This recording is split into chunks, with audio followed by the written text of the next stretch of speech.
So, ఈ prelims, mains and interviews ఇవేమైతే ఉన్నాయో categories వీటిని ఎలా డివైడ్ చేసుకొని ప్రిపేర్ అవ్వాలంటారు?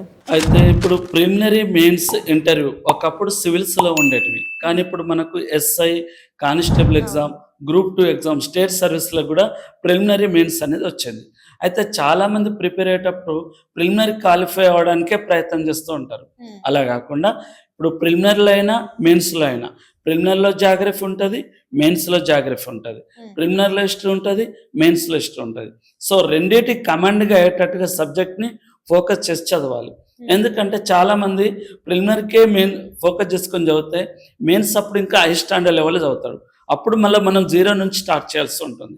అప్పుడు ఇంకా సమయం ఎక్కువ వృధా అవుతుంది. అలా కాకుండా సమయం ఉన్నప్పుడే ప్రిలిమినరీకి ప్రిపేర్ అయ్యేటప్పుడే 0 కంప్లీట్‌గా స్టాండర్డ్ లెవెల్‌లో చదివితే మెయిన్స్ అప్పుడు ఇంకా డెప్త్‌గా చదవడానికి సమయం ఉంటుంది. ఓకే. అప్పుడు ప్రిలిమినరీ, మెయిన్స్ కలిపి చదివినట్లయితే ప్రిలిమినరీ, మెయిన్స్ రెండిటికి నువ్వు ఫేస్ చేయగలుగుతావు. ఓకే. కానీ ఈ విధంగా చాలామంది ఏం చేస్తున్నారంటే ప్రిలిమినరీ క్వాలిఫై అయిపోతే సరిపోతుందని ప్రిలిమినరీ మంది చదువుతున్నారు.